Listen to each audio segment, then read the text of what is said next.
maidens a milk and did go. 3 maidens a milk and did go.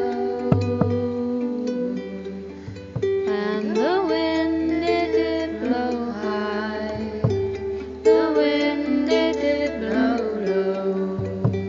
It tossed their petticoats to and fro. So it's off to the green woods went they, and it's off to the green woods went they, and he tapped at the bush, and the bird it did fly in, a little above her lily white,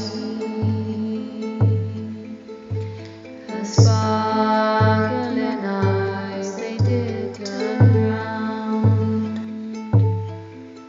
just as if she had been all in a swoon, and she cried, "I've a bird, and a very pretty bird, and he's pecking away at his own ground.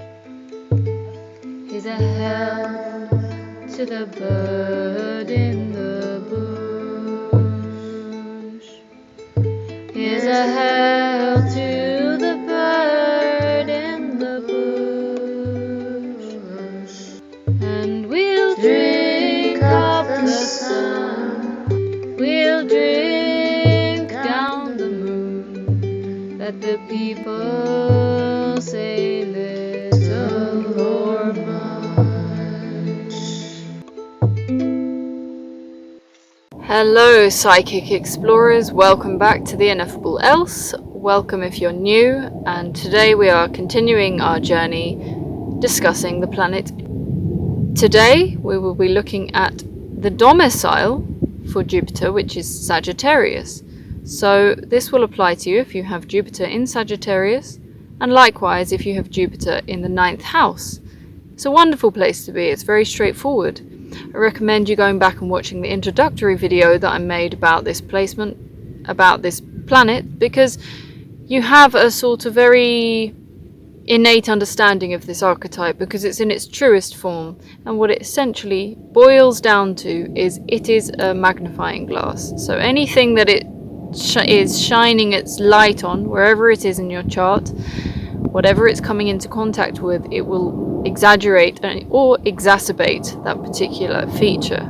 So it's a really fun one for me to explore because essentially what you're dealing with are 2 aspects of this archetype. So I've got here the Wheel of Fortune and Temperance, and this is the Rider-Waite deck, and then likewise is the Art card in Thoth, and again the Wheel of Fortune.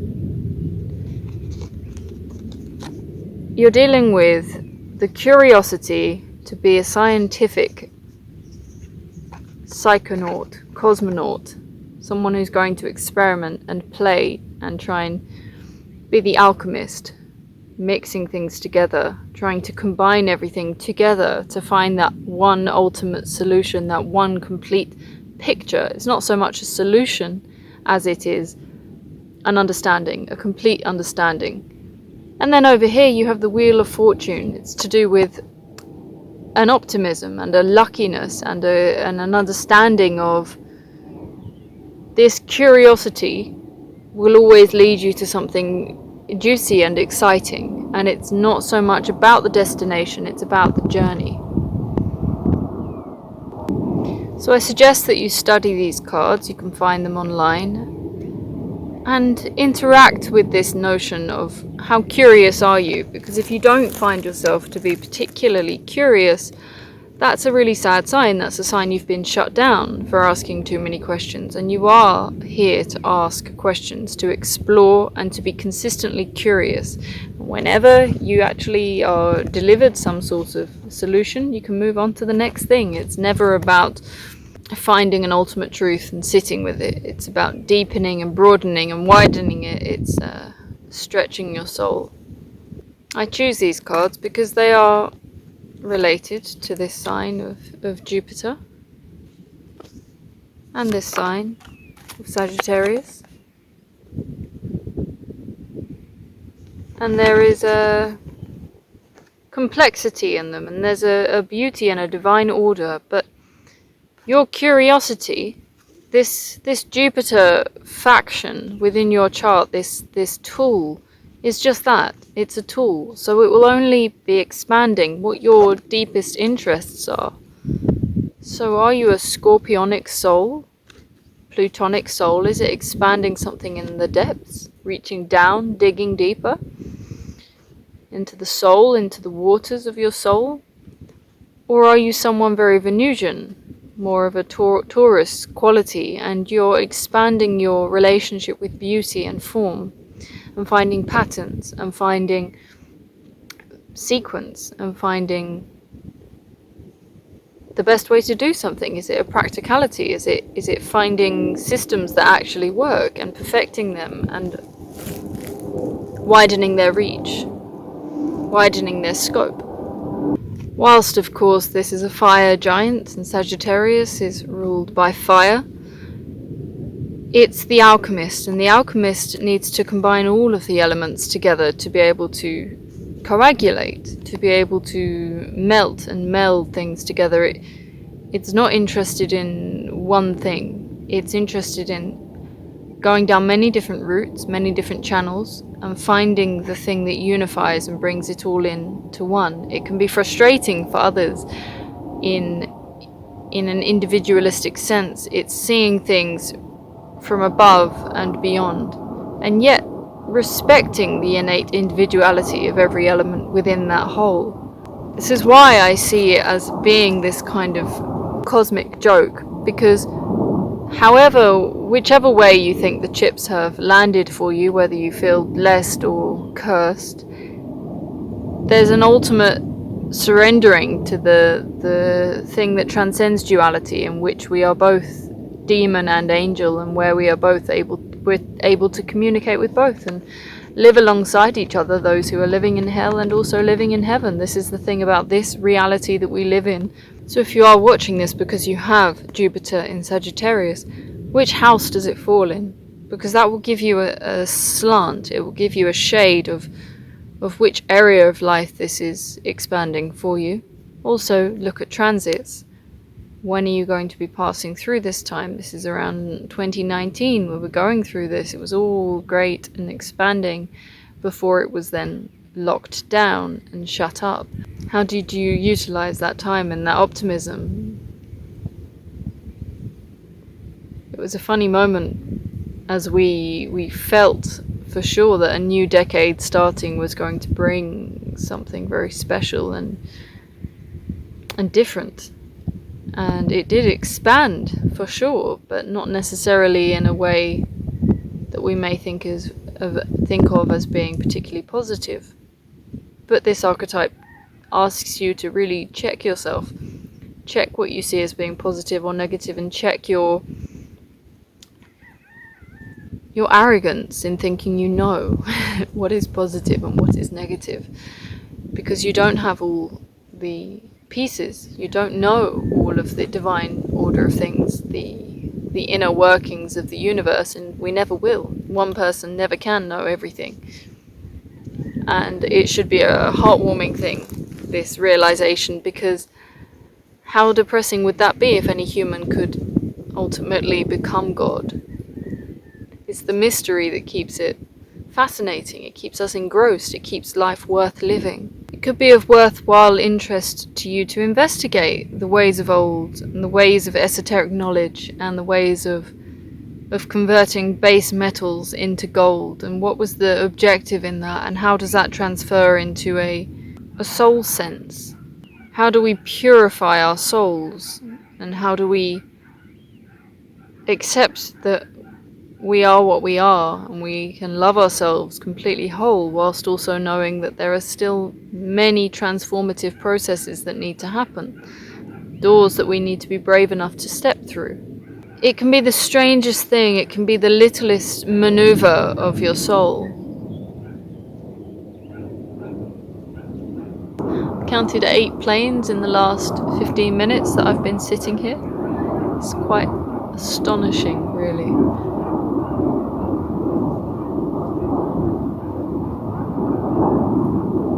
But yes, it can be as simple as engaging with something physical and allowing yourself to touch, allowing yourself to engage with all the different senses that you were given in order to then tune into that 6th sense, something beyond.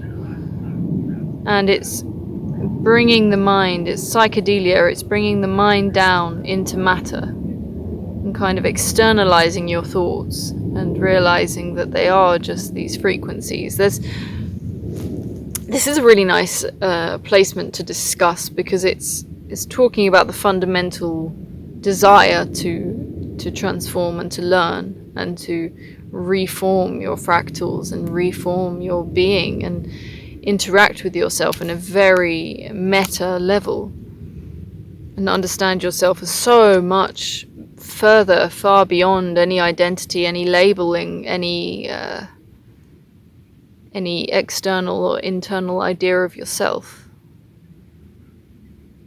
And it can be a quiet thing. It can be something that you play with internally on the weekends, in your moment to yourself, exploring your various chakras, exploring the voice, exploring your sexuality, exploring your heart, exploring different personalities you may want to play with, and most of all, exploring other ways of thinking, things that are outside of your conditioned belief system, throwing off the shackles of any belief system, and making sure you don't just adopt new ones out of comfort, but actually always keep yourself fresh and letting go and burying certain things and releasing certain things back out into the ether. And there are mystery schools there. Don't think yourself unworthy. Don't think yourself disconnected from these schools. It is your birthright to explore these things. There's a desire to tune into absolutely every aspect of life because of this wholesomeness and this holistic perspective. There's no issue with tuning into future versions of yourself, and there's no issue with tuning into your past self and laughing, smiling with them, holding hands with them, being there for them, and having this loftier understanding of an optimistic place. And you look back and there's always been the potential for you to be in that way of being, but ultimately we don't live in a world that supports that narrative. It supports a narrative of eat or be eaten and conquer and a will to power. And these are not things that really exist in the vernacular of your soul. And suffering was never your mother tongue. That's something that you learned. It's something that you took on, and you may have even perfected that belief in suffering, that belief in pain, that belief in the need to identify with the darkness. I'm not saying it's a state of being airy-fairy and light-hearted to the point where you ignore the darkness and pretend it doesn't exist. It's taking in that darkness within you and seeing that it's there and befriend that demon within you, and then it makes it much easier to interact with the outside world. But it's never separate. That belief in suffering is a belief in separateness, and that belief in loneliness and belief that you're missing out on something and that you're somehow not good enough, and there's somehow someone out there who's going to come along and validate your experience and validate your life, and there just isn't. There never can be.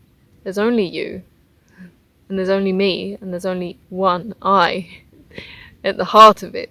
It is about astrology here. I wouldn't be surprised if you're attracted to my channel for this very purpose of extrapolating what is a constructed sense of self from the reality of your true self, and and seeing the unification and the unity that exists within the circle, that means that we all have all of these characteristics, either latent, dormant, or expressing within ourselves at any given moment. And we just have different reflections of this Godhead coming out. I don't believe that humans are God. I believe that we reflect many characteristics that God has. But no human can truly be as loving as God, because one of the most loving things that God gives is the human will, allowing us to make mistakes, allowing us to learn, and allowing us to be in the wrong place at the wrong time and be so disconnected from our intuition, and allowing ourselves to really believe in death. I believe in tragedy. And if we had the knowledge of God, we would see beyond. We would know that we melt back into the great womb, and it's a safe place for us, but we don't want to believe in that true safety and that the earth carrying us, holding us. We want to believe that at any moment we could be flung off into space, that there's some level of deep uncertainty and troublesome darkness that we could never be able to handle. Well, actually your soul is made to handle absolutely everything it can possibly have thrown at it. And the birds know that. The animals know that. They don't fear. They act on instinct, they run away, they value their life enough, but there is a certain stage when an animal is being hunted, for example, when it does surrender and it allows itself to fall into that identity as being prey, to just surrender to what is happening, you know? It's not a great, grand, big picture idea of what the universe is or what it wants from it, it's just, this is what's happening. I'm realizing that I can't get away now, so I surrender. And surrendering is very hard for us humans with the human will. We want to tamper with our own will and our own deeper will of what we really, really want, and force ourselves in different ways to do things we really don't want to do, or things that we have not come to accept, and forcing ourselves into situations where we've not yet accepted that is what we need to do. And likewise, we don't truly love because we have big problems with other people's will and other humans using their will in whichever way. How many times do we want to blame? Do we want to feel hurt by another? If we really allow ourselves to feel hurt by what another person is doing, we're not valuing them as a human being and their right and their absolute right to be an arsehole, because that's what they want to do with themselves. But you're not obligated to have a big effect on yourself negatively. And this is that beautiful thing with Sagittarius, and it is that ultimate, it's the ace in the deck that comes in and says, look, I'm sorry I win because we are all one. And we're all encompassed within this heart of God, and this my place on earth is no more or less important than yours. Mr. Murderer, Lady Bitch, all of these different titles, or King or Queen. I'm sorry, I have just as much right to be here as you do. And transcendental is a word that gets thrown around a lot, but you are really seeking the transcendental here. You're seeking the thing that is consistent, the heart and the soul, which was here 40, 50, 100, 300 years ago and will be here. However sci-fi, cyber future, wherever we're going to go with artificial intelligence, there will be something within the human soul and heart and on this earth that persists and consists and resists the change. And it's that you're looking for, that kind of in between the lines, that soft, velvety, terrifying, enamored being of love, that vibration, that quality of love that is indestructible. Whereas hatred and extreme violation and suffering and pain, these things are not permanent. They have endings. They are not eternal. Sometimes we resist so hard that it feels like things are eternal, but it's easier to tune in to a consistent state of peaceful lovingness, that kind of heart space, than it is to really force a frown. You know, how many more muscles does it take to frown than to smile? There's your example. And it's harder to keep yourself down in a heavy state. That's why we must do things like eat 7 meals a day and kind of keep our bodies heavy and digesting and held down, keep our eyes scrolling, our attention is diverted, keep ourselves distracted with all manner of things, and keep our relationships dramatic and interesting, all because we're trying to hold ourselves down and weight ourselves down. Whereas it's like a helium balloon, where if it's just allowed to be as it is, it will just float. But we're very, very good at working hard to keep ourselves down. So stop trying so hard. And instead play around and do things like I've done, like go through your 2 tarot decks and put them in with one another and then compare the images and have someone ask you, what did you do with your day today? And you say, well, I was exploring my soul and exploring the human soul and going to places in my mind and in my heart and with my voice and with my body. I went for a walk, strolled around, and just to be really okay with that and okay with taking your time to do nothing. That's how we become true feminists and tune into that very feminine aspect of life, is just being, that aspect of being instead of doing all the time. And this curiosity that's inherent within the archetype of Jupiter, it will help you lead to things like looking at your ancestors and looking at the unspoken things and sitting and feeling into them and finding ways, rather than forcing others, say for example in your family, to tell you stories to help you unlock certain conditioned patterns that you want to feel into. You don't need them to do that. You can do it just by sitting with them, being present with them, being present with yourself and seeing things that come up. If your relatives are dead and you have no access to them, you can get to know them through your own meditation, through sitting there. If you have photos, to engage with those and with little tidbits, stories that you hear. It helps you see how you ended up where you are and why certain things are taboo within your consciousness, your conditioning. Just imagine placing yourself in a completely different culture and the sorts of things that would be out of bounds there that aren't for you now. You know, just see how culture is a real construct, and you can play with it wherever you are, wherever you are living. You know, there's nothing to say you have to stop being part of the culture. You can just see it as a game and just play it. That's the really fun thing. The optimistic sign of Sagittarius will allow you to do that, allow you to really dress up and dress fancy and do fancy dress, even in the most serious of circumstances. There's one thing I'd like to go into is this propensity for escapism through substance, which comes with this placement, and that expansion of the drinking and the drugs and the huge distracting quality. And that is to say that you don't need it, that you have these properties within you. Certain psychedelic experiences may be really beneficial for you. You would probably benefit a lot from that kind of experience, but a consistent dulling of the senses is exactly how this archetype gets shut down, through alcohol, through a deadening and depressing of this nature for asking questions, for exploring, for asking the difficult questions.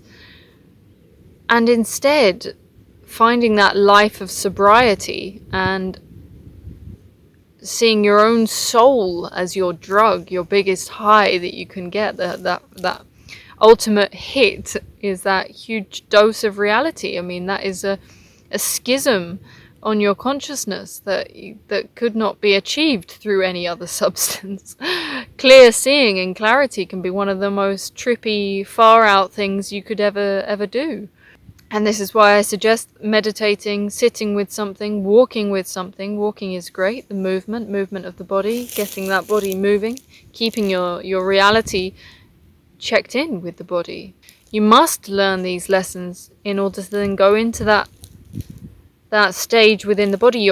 Watch how your Jupiter will have progressed, you know, going through Capricorn and being present within the body and being expanded through a physical experience of everything that you learn within your dreams, within your meditations, from reading, from exploring every avenue. I would love to hear in the comments what sort of things grip you, what are your hobbies, and what peculiar paraphernalia would someone see in your consciousness. I bet it's strewn with all manner of different interests. You know, it's not limited to one very, very, very obsessive, narrow field. It will be expanded. You'll read far and wide and look far and wide and take in as many horizons as you possibly can. It's the greediness, absolute greediness, which is why it's related to Dionysus and drinking too much and getting wasted, because it's that more, like, I need more. And it's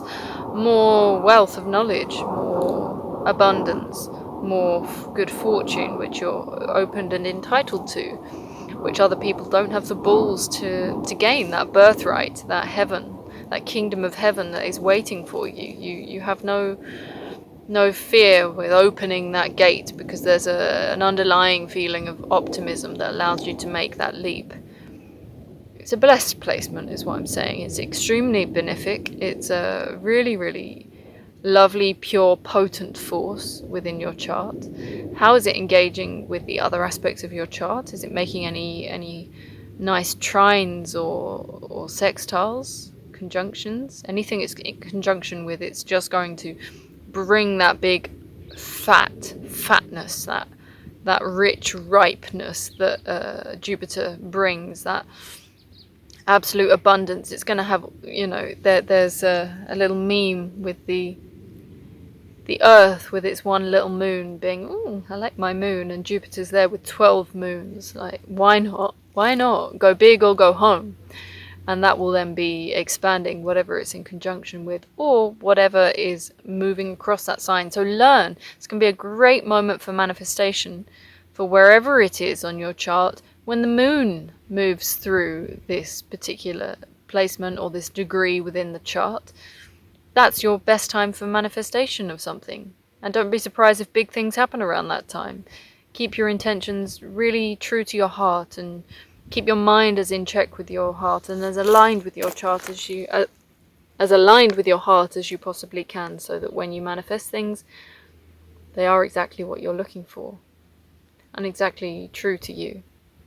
So don't be afraid to shine, don't dampen your shine, and be bold, be in your body, sit tall, high posture, straight posture, and say you're being shut down or other people are triggered by your shine. Well, just find ways to go and be alone and dance. And this can be a really nice quality of this, is that peacefulness and that being really happy with very little and just gorging yourself on that.